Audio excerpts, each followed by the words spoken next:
IVC, Dale Gatewell 33 here to do a finds and spins video. This is finds, obviously I've spun them, but this is finds. So yeah, some sort of a bit more, I don't know, out there stuff or different from the norm, although not the first one. So the first one is Gil Evans and his orchestra, Out of the Cool, the Gil Evans Orchestra. This has just been reissued on Acoustic Sounds, a kind of very luxury. There's the crack for you. Yeah, so sort of in the line of some of the other kind of audiophile releases. So this is an Acoustic Sounds release of the 1961 album, just come out. It is cool. So it's 1961 cool jazz, very nice listen, and for me kind of gets me out of my Blue Note shtick, because I tend to try and Blue Note is the stuff I'm really following, Blue Note jazz, as well as kind of some modern jazz. Not got much on the Impulse label, so good to get something a little bit different, and enjoyed playing that. So jazz at a completely different end of the certainly time period. So this is Golden Mean and Through Walls. This is, well, I think it's a mini LP because it's only about 20 odd minutes long, and this is a collaboration. So this is kind of like the modern London jazz scene, and this is a collaboration between two artists, or two of the artists in this, previously in Nubian Twist and Yusuf Kamal. So they've come together. This is their new project, Golden Mean. Yeah, and so it's really kind of modern London funky jazz, really good listen as well on the funkier side. So that's on translucent green vinyl. Steve Syke and the Valleys showed this, but I picked this up ages ago. I've just been playing it and kind of absorbing it. This is a Johnny Trunk Records release of an obscure Roger Webb soundtrack, Bartleby. This is not funky library jazz. This is quite delicate, very beautiful sort of jazz type, library type music, soundtrack music. Yeah, so yeah, really enjoying this release. So Bartleby. Okay, a couple of releases that go together.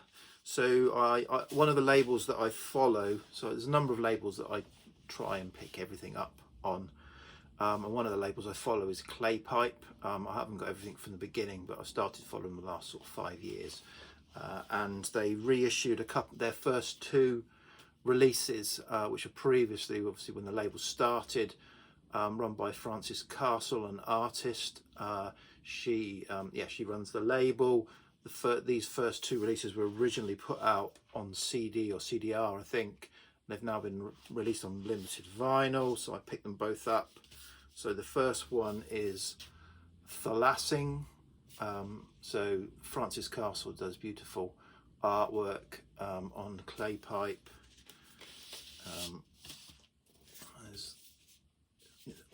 These are all her paintings and drawings that she does, or whatever form of art. I don't know if it's kind of like a printing or something.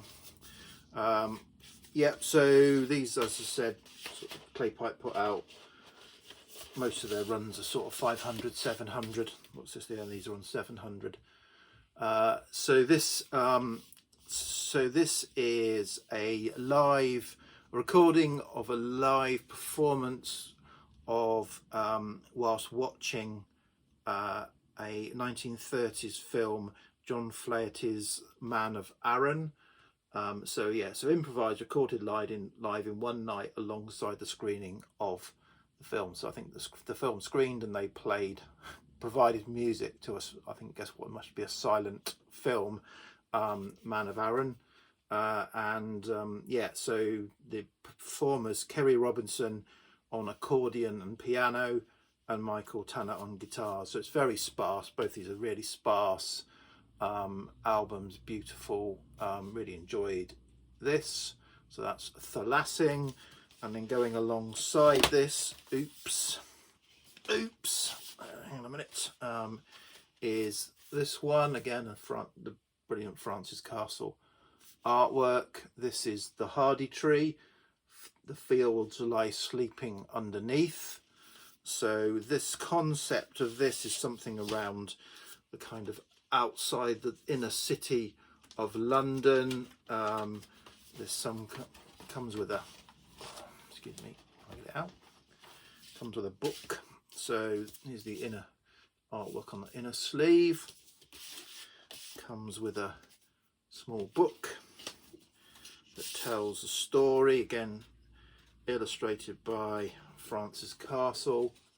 Tells the story of a couple of stories about someone, a place where anglers go, and somebody who unfortunately went out shooting birds and shot himself.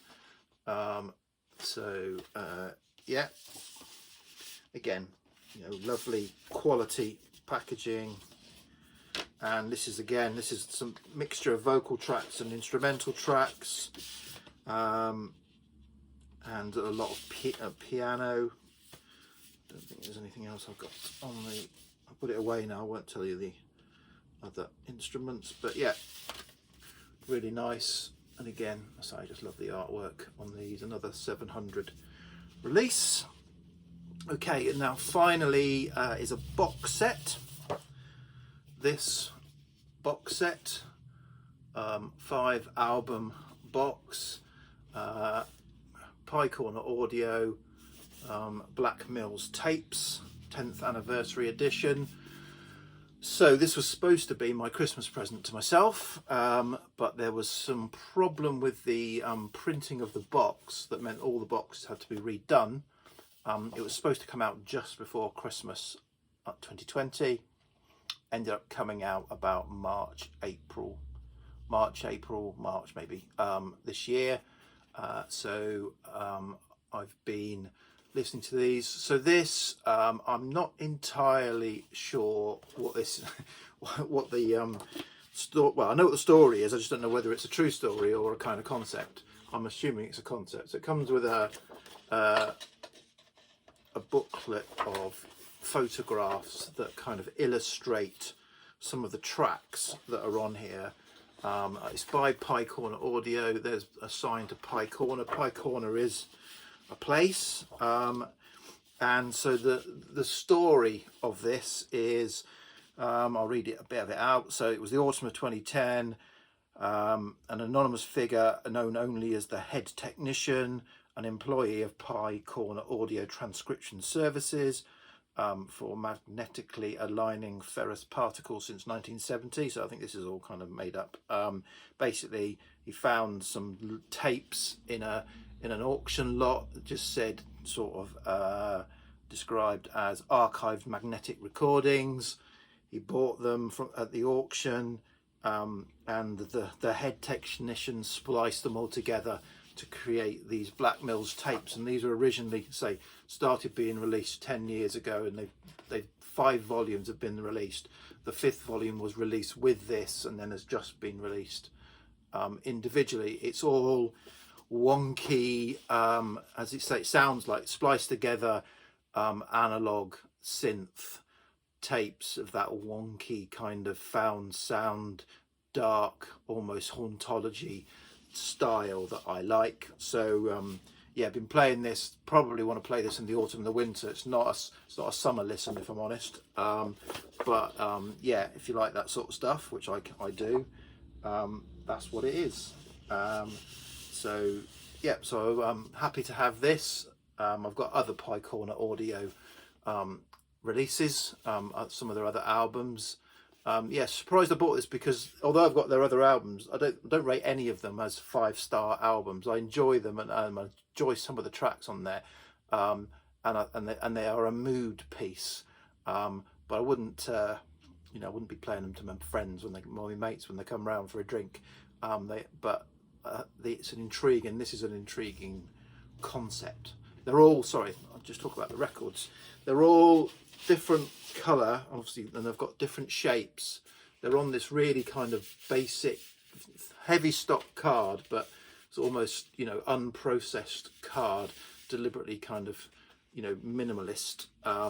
So they all got this style, and they're all on a coloured vinyl to match the colour of the sort of a marbled effect. Coloured vinyl, pretty good pressings.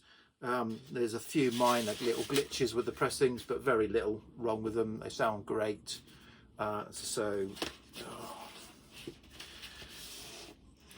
there's another one, another one, another one, and another one. So yeah, so as I say, nice packaging, nice concept. I just need to kind of understand what it's all about, but yeah, so that's it for today. Just thought I'd say a few kind of more out of the ordinary things that I've been buying and listening to recently. Cheers, VC. Bye.